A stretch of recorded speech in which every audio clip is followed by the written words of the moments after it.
une production, Les Podcasteurs.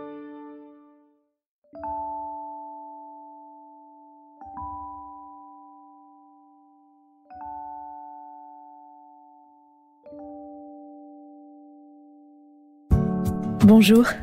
Oui, bonjour. Vous savez, je suis toujours Marie-Robert. Depuis maintenant plus de 2 ans, j'ai une proposition à vous faire. Et si la philosophie devenait sexy ? Et si elle cessait d'être abstraite pour venir éclairer nos jours comme nos nuits ? Et si elle quittait l'espace confiné des bibliothèques et qu'elle venait se faufiler dans notre quotidien ? Fini les dissertations et les mauvais souvenirs de terminale. Ici, on change de ton. La philosophie n'est pas une méthode à suivre, elle est un pas de côté. Elle nous permet de prendre du recul sur les gens, sur les choses, et aussi sur tout ce qui nous submerge. Soudain, par la magie des mots et du raisonnement, on aborde les événements de la vie autrement. Et on parvient même à trouver du confort dans des zones d'inconfort. Bref, on apprend à se faire du bien. C'est pourquoi durant ces quelques minutes en votre compagnie, je n'ai pas d'autre ambition que d'arrêter les compteurs et de partager une bulle de respiration. Laissons-nous inspirer et faisons ensemble notre désormais traditionnel petit pas de côté. Aujourd'hui, je vous propose une petite incursion, un hold-up de la pensée. Un épisode un peu différent de d'habitude. Un épisode qui vient puiser dans notre envie d'amour, ou plutôt dans notre volonté de dire l'amour. Et oui, il est aujourd'hui question des correspondances amoureuses. Des longues missives, aux brefs textos. Les lettres d'amour viennent puiser au plus profond de notre intimité et de nos espérances. Et c'est peut-être pour cela qu'elles deviennent si philosophiques, car elles engagent tout notre être. Partons en voyage à travers ces mots qui nous chavirent, ce que l'on n'ose pas, et ceux dont l'absence nous déchire. Connaissez-vous ces mots d'Alfred de Musset dans l'acte 2 de « On ne badine pas avec l'amour ». Mais il y a au monde une chose sainte et sublime, c'est l'union de 2 de ces êtres si imparfaits et si affreux. On est souvent trompé en amour, souvent blessé et souvent malheureux, mais on aime. Et quand on est sur le bord de sa tombe, on se retourne pour regarder en arrière et on se dit « J'ai souffert souvent, je me suis trompé quelquefois, mais j'ai aimé. C'est moi qui ai vécu, et non pas un être factice, créé par mon orgueil et mon ennui. » Amour et philosophie. S'agit-il de 2 espaces en parfaite opposition ? Passion d'un côté, raison de l'autre. Sensible et intelligible se faisant face. Peut-on être philosophe en écrivant des lettres d'amour ? D'ailleurs, est-ce philosophique de déclarer son amour ? Ou à l'inverse, est-ce céder aux sirènes du cœur ? C'est tout l'objet de ce que nous allons voir dans cet épisode. Mais d'abord, avant de rentrer dans le sujet des correspondances, et plus précisément de l'écrit amoureux, faisons déjà le point sur une chose. Le sentiment amoureux, contrairement à ce que l'on croit parfois, n'est pas étranger à l'élan philosophique. Au contraire, la philosophie n'est rien d'autre que l'amour de la sagesse, au sens où, ne la possédant pas, nous tendons sans cesse vers elle. Dès lors, la quête philosophique se rapproche de la quête d'amour. Lorsqu'on aime, on ne possède pas, mais on est sans cesse tendu vers. Dans le fait d'aimer et dans celui de philosopher, nous sommes embarqués, déplacés. Nous ne pouvons pas revenir en arrière. Nous sommes sans cesse tendus vers ce quelque chose ou quelqu'un. Dans les 2 cas, il ne s'agit pas d'un état, mais d'un processus. Dès lors, nous allons le voir, l'écriture des lettres d'amour n'est pas une finalité, ce n'est pas une performance, ce n'est pas la certitude d'obtenir quoi que ce soit. Mais une lettre d'amour, c'est l'honneur fait à ce processus. Écrire une lettre à son amoureuse, à son amant, à son bébé, son mari, sa sœur, sa mère, c'est honorer ce cheminement. C'est consciemment et inconsciemment avec son cœur et son esprit, observer cette tension qui nous dirige vers quelqu'un. C'est une manière de pratiquer la philosophie, puisque la philosophie réside dans cet étonnement et cette observation minutieuse de la vie. Alors oui, Alfred de Musset a bien raison, on ne badine pas avec l'amour. Il est temps maintenant de rentrer dans le vif du sujet. Aucun acte d'écriture n'est plus privé ni plus intime que la lettre d'amour, même si dans le cas des écrivains, ils s'exposent parfois à ce qu'elle soit lue par le plus grand nombre. Révéler ses sentiments, c'est donner corps à quelque chose. C'est trancher dans le vif du réel. On devient amoureux en écrivant une lettre d'amour, comme on devient triste en écrivant une lettre de condoléances. Car en écrivant, on saisit par le papier ou le clavier des sentiments qui jusqu'alors demeuraient un peu flous, un peu obscurs. En écrivant, on les met à jour. C'est l'idée, chère au professeur, qu'on pense un crayon à la main. Paul Valéry le dit d'une manière très élégante. Un écrivain véritable ne trouve pas ses mots. Alors, il les cherche, et il trouve mieux. L'acte d'écrire structure la pensée. Mais la particularité de la pensée amoureuse, c'est qu'elle est parfois en désordre. Et c'est pour cela que le genre gagne en grandeur, en profondeur, en intensité. La lettre d'amour, toute époque confondue, trouve des ressources aux limites du genre et apporte une touche personnelle. Une lettre d'amour devient unique à travers le style individuel que révèle la passion amoureuse. En cela, elle apporte un plus à l'œuvre d'un écrivain qui utilise un genre à des fins personnelles et qui, au lieu de se sentir contraint, comme dans l'espace d'un roman par exemple, impose ses propres règles. Il impose les mots dictés par ses sentiments. La lettre d'amour reconstruit un genre en l'adaptant à ses besoins, un genre où l'esthétique retrouve toute sa place. Le théoricien littéraire, Mikhaïl Bakhtin, parle de transfiguration générique. C'est-à-dire que ce qui séduit autant dans la lettre d'amour, c'est qu'elle rejoint l'affectif, elle rejoint les émotions. Et que si toutes les lettres n'interpellent pas forcément un lecteur, la lettre d'amour, elle, a cette particularité. Quand on lit une lettre d'amour, elle s'adresse à tous. Amoureux heureux ou éconduit, jeune ou vieux, amoureux déçu ou amoureux en attente, nous sommes forcément touchés. Pour commencer notre exploration, et pour vous prouver que nous sommes bel et bien touchés, je vous propose de rencontrer notre premier couple d'amoureux. Il s'agit de Balzac et d'Ewelina Hanska, plus connue sous le nom de la comtesse Hanska. Cette dernière est issue d'une grande famille de la noblesse polonaise. Après son mariage avec le comte Honski, les époux et leurs 5 enfants s'installent en Ukraine. La jeune femme qui lit beaucoup tombe sous le charme des romans d'Honoré de Balzac. Et elle décide d'envoyer une lettre à son éditeur en 1832. Elle signe tout simplement « L'étrangère ». Balzac est intrigué. Il cherche à savoir qui est cette mystérieuse jeune femme pleine d'audace qui lui adresse ce courrier. S'ensuit alors un jeu d'accusés de réception, de lettres par les journaux, sachant que certains sont interdits en Russie comme la Gazette de France. Leurs échanges ont lieu grâce à Lirette, la gouvernante d'une des filles d'Ewelina Hanska, qui joue le rôle d'intermédiaire. Balzac, dès la 3e lettre, est totalement épris. Il assure sa passion à la jeune femme, alors qu'il ne sait pas qui elle est, alors qu'il ne l'a jamais vue. L'étrangère répond à ses sentiments avec la même ferveur. Leurs lettres parlent d'elles-mêmes.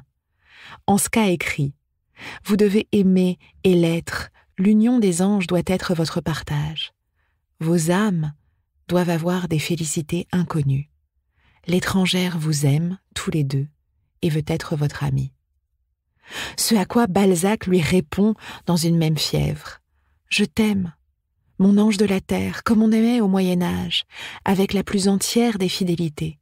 Et mon amour sera toujours plus grand, sans tache. Je suis fière de cet amour. » L'auteur finit par découvrir que la jeune femme est noble, belle, avec une intelligence rare. Alors, il ne désire qu'une chose, pas seulement lui écrire sans cesse, mais aussi la rencontrer. La comtesse Onska convainc son mari de voyager à Neuchâtel, en Suisse.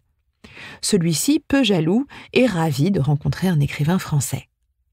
Balzac et la comtesse ne se verront que quelques heures en tête-à-tête, mais cela suffit pour confirmer ce grand amour platonique. L'écrivain rentre à Paris éperdument amoureux. Peu après, les amants se rencontrent pour la 2e fois à Genève, toute la journée du dimanche 26 janvier 1834, un jour inoubliable pour l'écrivain. Une promesse est formulée, s'attendre jusqu'à la mort du comte Anski. Un jour, une lettre compromettante est interceptée par le mari de la comtesse. Mais Balzac réussit à lui faire croire que ce n'était qu'un jeu littéraire et que sa femme y avait mis un terme. Il obtient l'autorisation de la visiter à Vienne et, pour l'impressionner, arrive en calèche décorée d'armoiries. Après cette rencontre, les 2 amants ne se virent plus pendant 7 ans. Ils ne se sont rencontrés finalement que 4 fois en 8 ans. En 1842, la comtesse est enfin veuve. Les 2 amants peuvent alors se retrouver pleins de bonheur et d'allégresse. Balzac rencontre ses enfants avec qui il s'entend à merveille. Néanmoins, Evelina Hanska hésite à épouser l'écrivain. Elle lui demande de régler ses problèmes de dette. Elle lui demande aussi de lui assurer une fidélité exemplaire. Animé par la présence de sa bien-aimée à ses côtés en 1847, Balzac écrit abondamment. Il publie 3 romans dans 3 journaux différents. Mais une difficulté subsiste. La comtesse prend ses distances.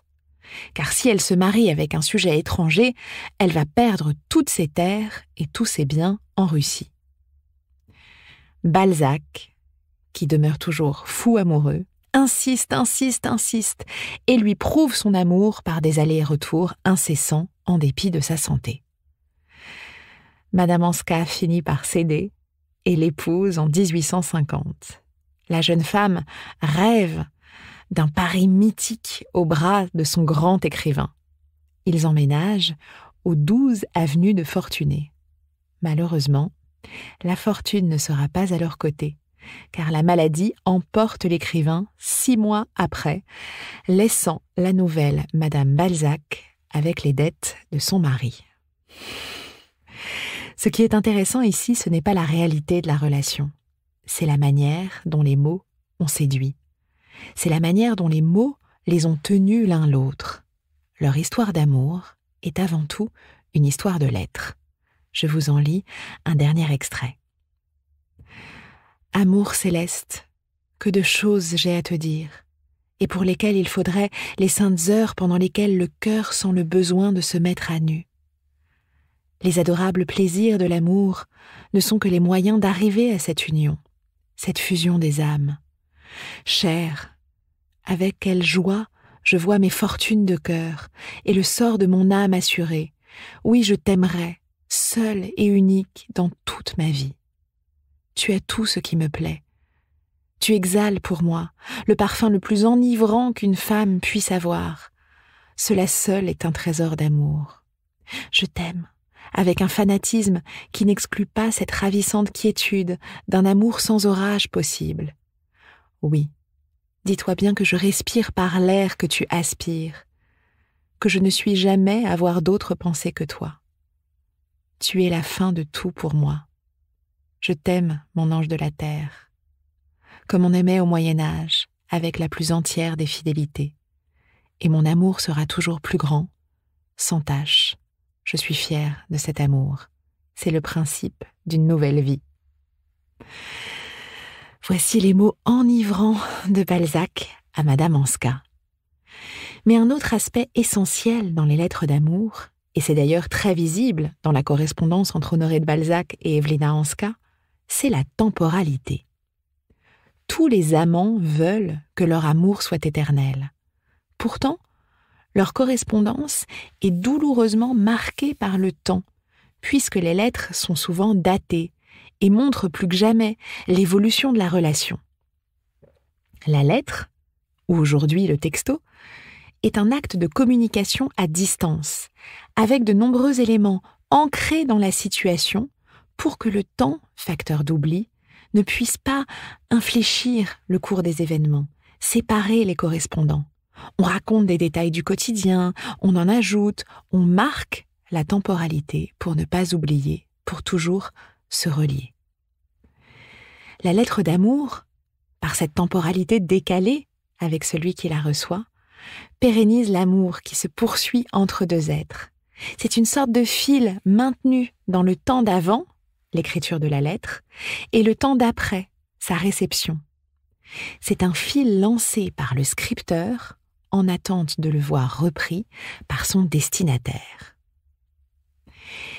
Si le temps s'avère long, il est source d'inquiétude. Si la réponse n'arrive pas tout de suite, l'angoisse demeure et tourne parfois au désespoir. La lettre d'amour, l'envoi amoureux, suspend le temps du réel. Le réel est modifié, il est transcendé par l'attente. Quand est-ce qu'il va répondre? Quand est-ce qu'elle va lire mon message? La lettre d'amour est écrite et lue à travers un filtre interprétatif, voire déformant. Le professeur de littérature, Bernard Bray, écrit ceci.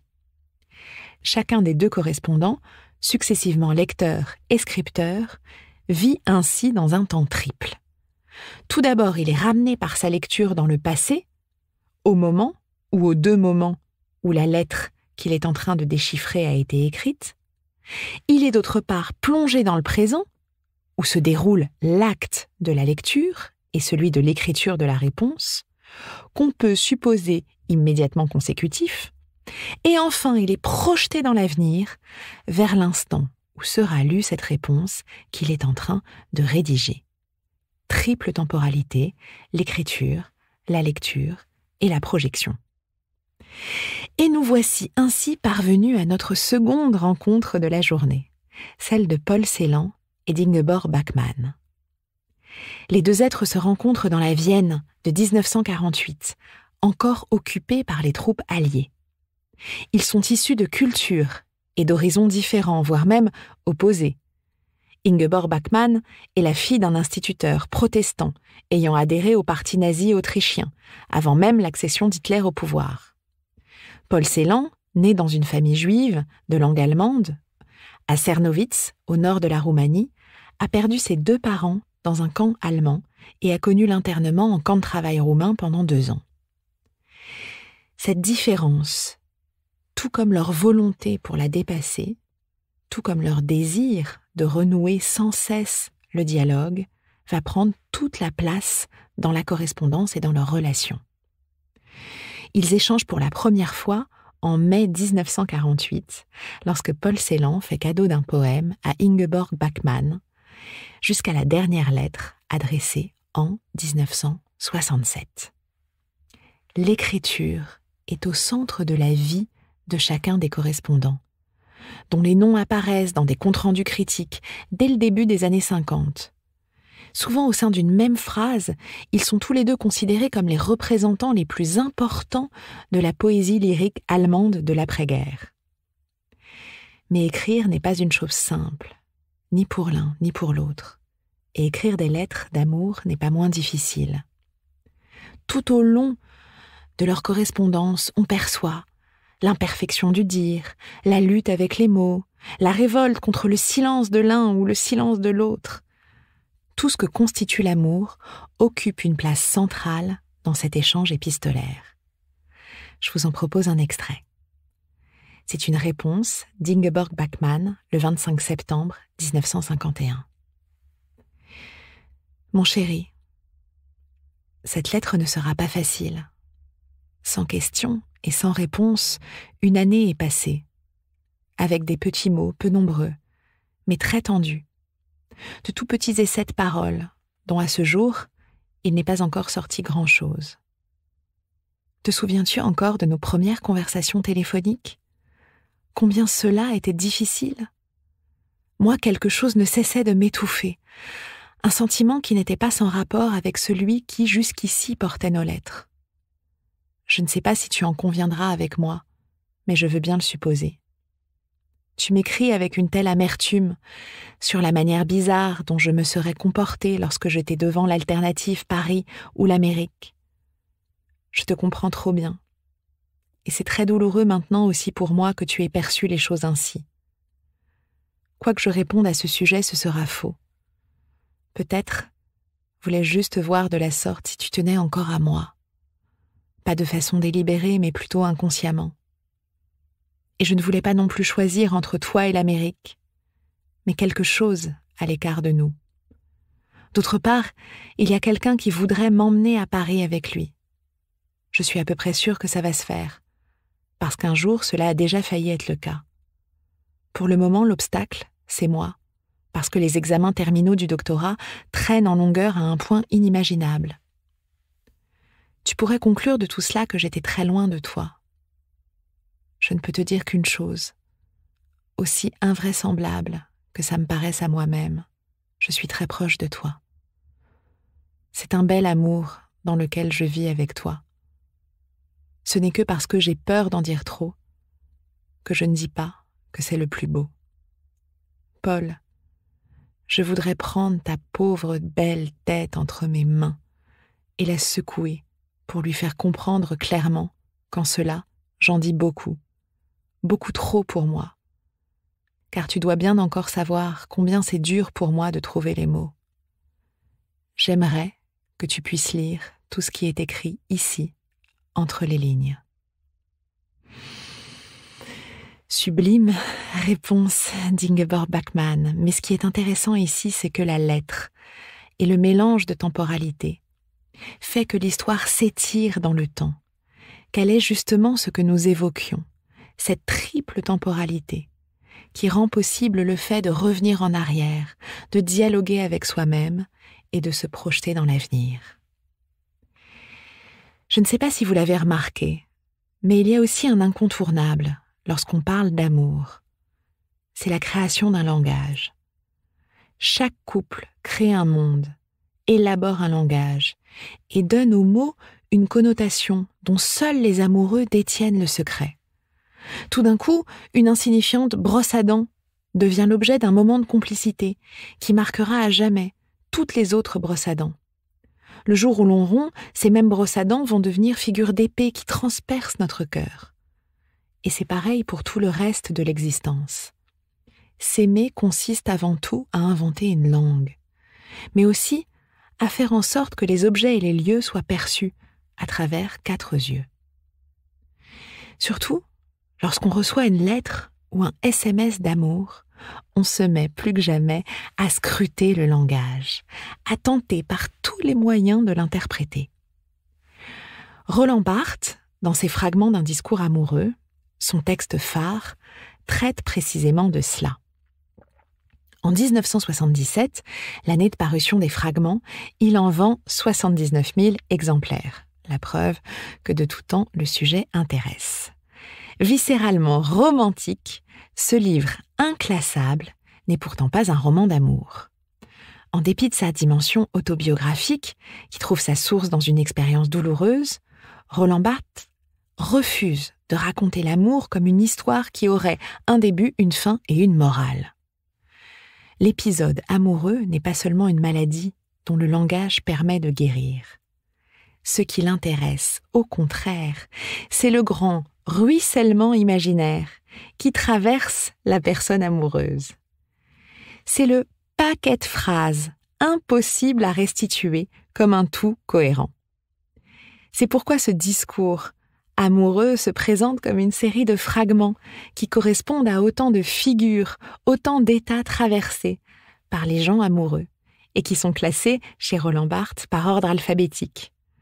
S'abîmer, absence, adorable, affirmation, angoisse, annulation, cœur, comblement, compassion, comprendre, déclaration, dédicace, démon, dépendance, fou, gêne, habit, identification, jalousie, je t'aime, langueur, lettre, magie, nuit, retentissement, réveil, scène, seul, souvenir, tendresse, vérité, et ainsi de suite. Vous l'avez compris, Barthes met en scène les 1001 facettes du sentiment amoureux. Dans ce discours fragmentaire, c'est la structure de la relation entre le sujet amoureux et le sujet aimé qui se dévoile peu à peu. Si bien que chacun peut se reconnaître dans ces scènes et s'exclamer « Oh, comme c'est vrai !» Car ce que nous dit Barthes au début du livre, c'est qu'il propose une sorte de coopérative. Le livre pourrait s'intituler « Aux lecteurs, aux amoureux réunis ». Je vous en propose un extrait. Le langage est une peau. Je frotte mon langage contre l'autre. C'est comme si j'avais des mots en guise de doigts, ou des doigts au bout de mes mots. Mon langage tremble de désir. L'émoi vient d'un double contact. D'une part, toute une activité de discours vient relever discrètement, indirectement, un signifié unique, qui est « je te désire », et le libère, l'alimente, le ramifie, le fait exploser. Le langage jouit de se toucher lui-même. D'autre part, j'enroule l'autre dans mes mots. Je le caresse, je le frôle, j'entretiens ce frôlage. Je me dépense à faire durer le commentaire duquel je soumets la relation. Roland Barthes a raison. L'amour transforme le langage. Il crée un dictionnaire. La linguiste, Julie Neveu, propose une approche psycholinguistique, c'est-à-dire une certaine façon de penser et de ressentir, et aussi stylistique. À quel type de représentation correspond chaque étape de l'histoire d'amour ? Qu'est-ce qui motive un mot plutôt qu'un autre ? Pourquoi employons-nous telle métaphore, telle question, tel euphémisme, telle réplique ? Pourquoi disons-nous « j'ai rencontré quelqu'un » ? Pourquoi appelons-nous « mon bébé »,« mon amour » ? De quelle façon disons-nous « je t'aime » ? Car oui, c'est une sacrée affaire de dire « je t'aime ». On entend souvent qu'il ne faut pas trop dévoiler son amour, au risque de vider les termes de leur contenu. Il serait de bon ton de conserver les déclarations d'amour pour les instants rares, de garder les « je t'aime », de ne pas les prononcer à la volée, de ne pas en faire des syllabes tant mâchouillées qu'elles se dispersent dans le néant.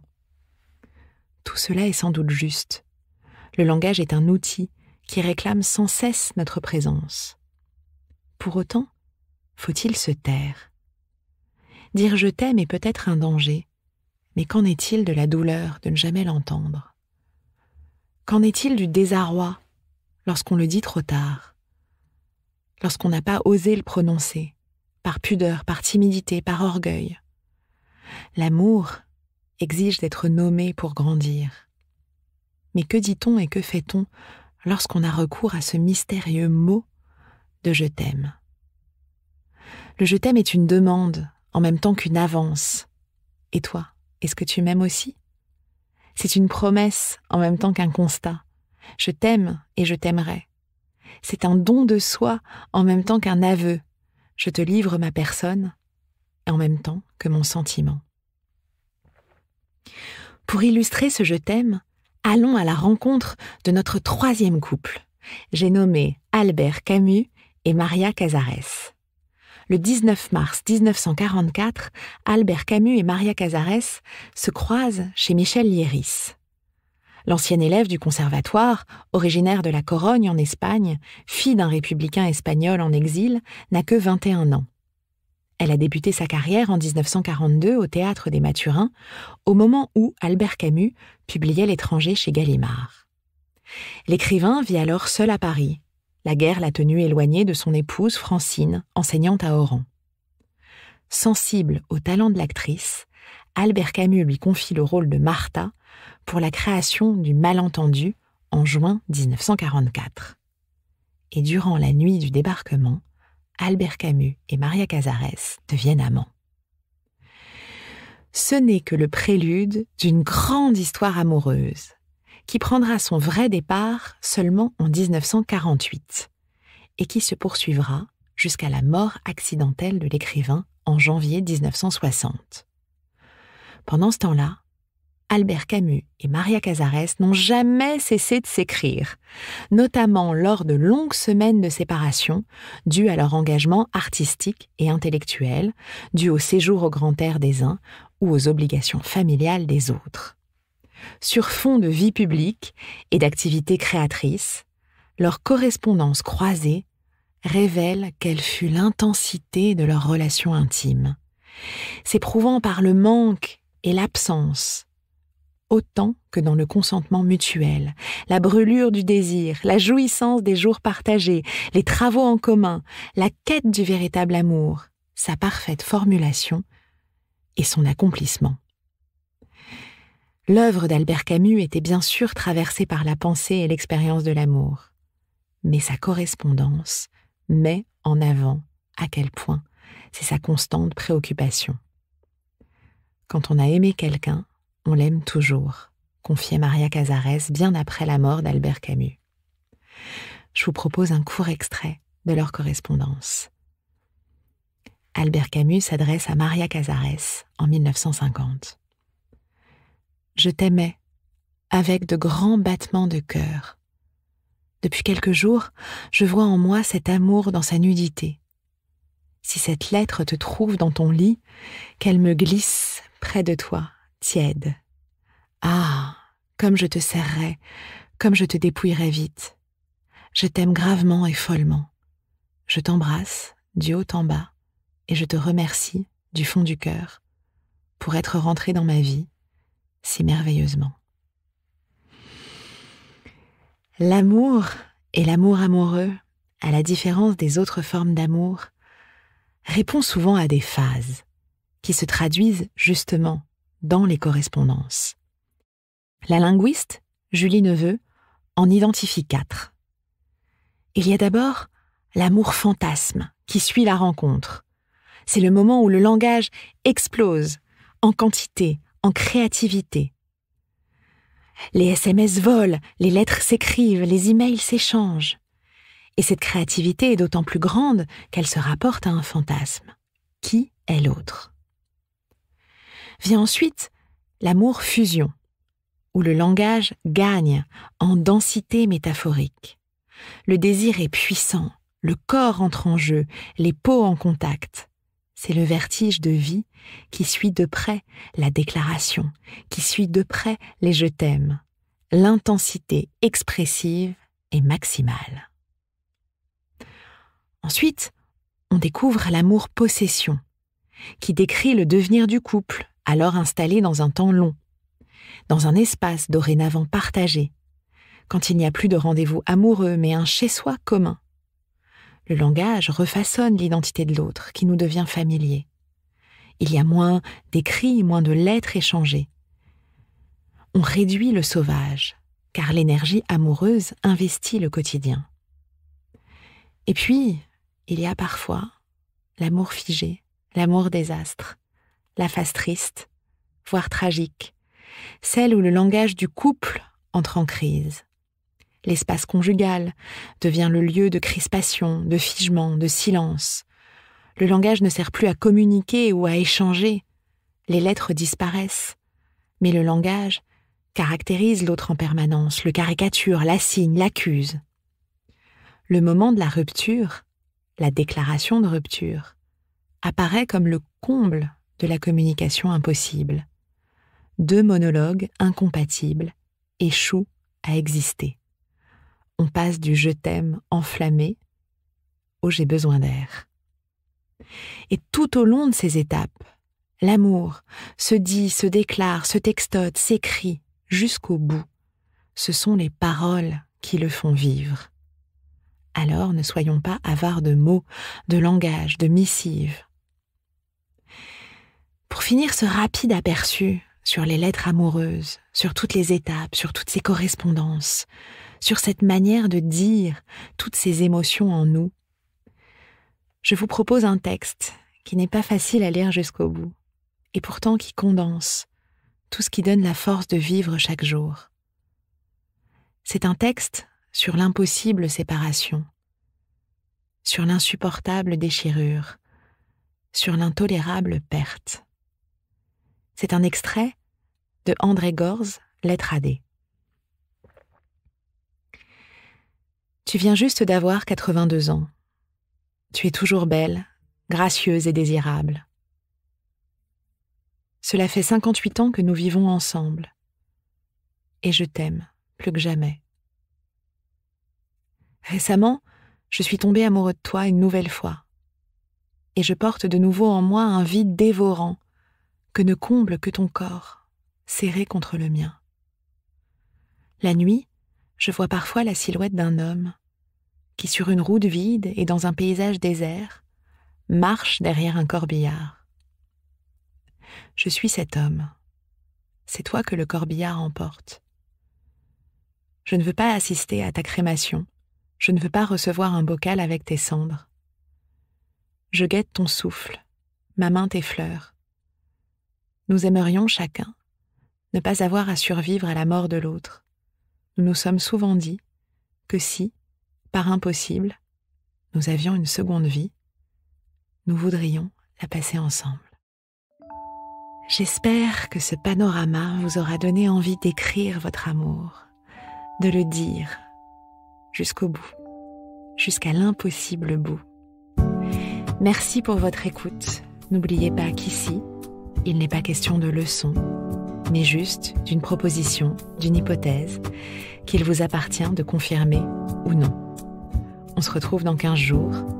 En attendant, n'oubliez pas de lire, d'oser et de vous rappeler qu'il n'y a rien de plus sexy que la philosophie.